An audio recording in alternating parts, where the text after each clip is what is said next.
প্রিয় দর্শক, আজ আমরা এমন একজন সাবেক সেনা কর্মকর্তাকে এক্সপোজ করব যিনি কারণে অকারণে কোনো কিছু হলেই পিস্তল বের করেন। আর এ কারণে তার নাম পিস্তল হারুন। ঢাকা ক্যান্টনমেন্ট, মাটিকাটা, মিরপুর, রূপগঞ্জ সহ বিভিন্ন এলাকায় জমি দখল করে ভাড়াটে গ্যাং হিসেবে কাজ করেন পিস্তল হারুন। অবসরপ্রাপ্ত মেজর হারুন তার বৈধ অস্ত্র জমি দখল সহ নানা প্রভাববাজিতে ব্যবহার করেন। সামান্য কারণেই গুলি করার অভিযোগও রয়েছে তার বিরুদ্ধে। চলুন সেনাবাহিনীর পরিচয় দিয়ে ঢাকা শহরে আধিপত্য বিস্তার করা এক গ্যাংয়ের এই গ্যাং লিডার পিস্তল হারুন ওরফে হারুনুর রশিদ সম্পর্কে জেনে নেই আজকের এই প্রতিবেদনে।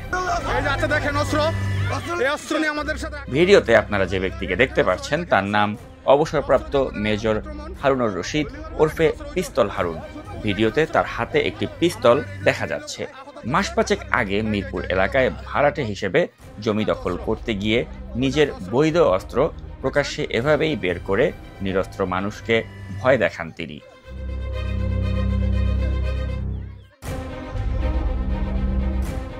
একটি জমি দখলের ভাড়াটে হিসেবে অংশ নিতে গিয়ে লাইসেন্স করা অস্ত্রের মহড়া এবং সে অস্ত্র দিয়ে আঘাত করেছে পিস্তল হারুন। ডিফেন্সের লোক হিসেবে অস্ত্র ব্যবহারের কথা তার জানা রয়েছে। দেখেন এই লোকটা পিস্তল নিয়ে আসছে মাদ্রাসার পোলাপানরে মারার জন্য। এই যে লোকটা গত 22 জুলাই রূপগঞ্জে নিজ এলাকায় নামাজ পড়তে গিয়ে প্রথম কাতারে জায়গা না পেয়ে ইমাম এবং ওই মাদ্রাসার ছাত্রদের উপর চড়াও হয় সাবেক মেজর হারুন। এরপর মাদ্রাসা ছাত্রদেরকে পিস্তল দেখিয়ে ভয় দেখায় এবং হামলা করে সে।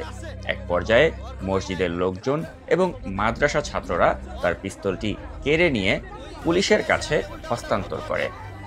আমাকে দোকানদার বলছে, ভাই মেজর সাহেব তো পিস্তল না যাচ্ছে, আপনি একটু বলেন না কেন, আপনার মুরব্বী মানুষ। তা আমি চাটা মুখে রাখতে রাখতে সেই একটা ছাত্র যে পিস্তল ধাপ করে বাড়ি মারছে, এটা আমি নিশ্চয়ই দেখছি। ছাত্র মাথায় দিয়ে রক্ত বেরোচ্ছে, আমি এসে ছাত্রটাকে ধরছি, মাথায় ধরে ছাত্র এই যে ছেলেটা এই যে দেখেন ছাত্রদের রক্ত পড়ছে, মাথায় ধরে ওকে আর শিক্ষক হাতে দিয়ে দিছি। আর ছাত্ররা ওকে চাপায় ধরে আছে, পাশাপাশি করে এই মেজরের কাছ থেকে পিস্তলটাকে ছিনায় নিছে। আকামত হয়ে গেছে, এই টাইমে তিনি আসে না, এসে আমাদেরকে নামাজ থেকে সরাই ফেলেন, এমনকি আমাদের মুয়াজ্জিনকেও সরাই ফেলেন, সরাই উনি নামাজের সামনে দাঁড়ায়। পরে এই বিষয়ে আমরা হুজুরতে কইছি, পরে হুজুর ওনারা বুঝাইছে, উনি মানে না। পরে একদিন দেখা যায় আপনাদের প্রিন্সিপাল সাহেব আমাদের মোতামিম সাহেব এসে বলে যে খাইলার শয়তান, কালো শয়তান বলে গালি দিছে। সাবেক সেনাবাহিনীর সদস্য হিসেবে প্রভাব খাটান তিনি, সে কারণে পুলিশও তার বিরুদ্ধে ব্যবস্থা নিতে পারে না।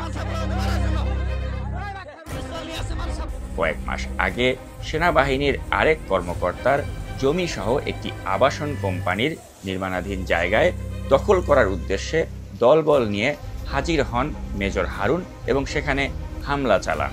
ওই জমির সাথে তার কোনো ধরনের সম্পৃক্ততা না থাকলেও তিনি ঘটনাস্থলে একজন ভাড়াটে সন্ত্রাসী হিসেবে যান এবং দ্রুত ভাঙচুর করে দলবল নিয়ে চলে আসেন। এই ভিডিওতে আপনারা হারুনের হামলার পরের অবস্থা দেখতে পাচ্ছেন।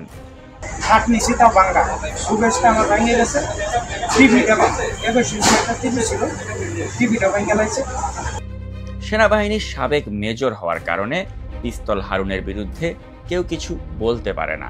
বৈধ অস্ত্র অনৈতিক কাণ্ডে ব্যবহারের অভিযোগ রয়েছে তার বিরুদ্ধে এবং এ নিয়ে বিভিন্ন থানায় তার বিরুদ্ধে সাধারণ ডায়েরিও রয়েছে। বৈধ অস্ত্রের পাশাপাশি তার কাছে অবৈধ অস্ত্র আছে বলেও অভিযোগ পাওয়া গেছে। বৈধ অস্ত্রগুলির হিসাব দেওয়া লাগে বলে তিনি অবৈধ অস্ত্র রাখেন বলেও জানা গিয়েছে। পিস্তল হারুন একা নন, রাজধানী সহ বিভিন্ন জায়গায় জমি দখলে সাবেক কয়েকজন সেনা কর্মকর্তাদের নিয়ে একটি সংঘবদ্ধ অপরাধী চক্র গড়ে তুলেছে পিস্তল হারুনের সিন্ডিকেট। তাদের এই সিন্ডিকেটের একজন সদস্য মাটিকাটা এলাকার মাদক সম্রাজ্ঞী এবং একজন সাবেক কর্নেল মোহাম্মদ আলী, যিনি মাটিকাটা রোডে অবৈধ বহুতল ভবন করে ব্যবসা বাণিজ্য করে আসছেন। এই চক্রের সবার মুখোশ উন্মোচন করব আমরা। সাবেক সেনাপ্রধান শফিউদ্দিনের ব্যাচমেট পরিচয় দিয়ে আওয়ামী লীগের আমলে নানা অপকর্ম করেছে মেজর হারুন। বিভিন্ন জায়গায় সাবেক সেনাপ্রধান শফিউদ্দিনের নাম ভাঙায় এরা।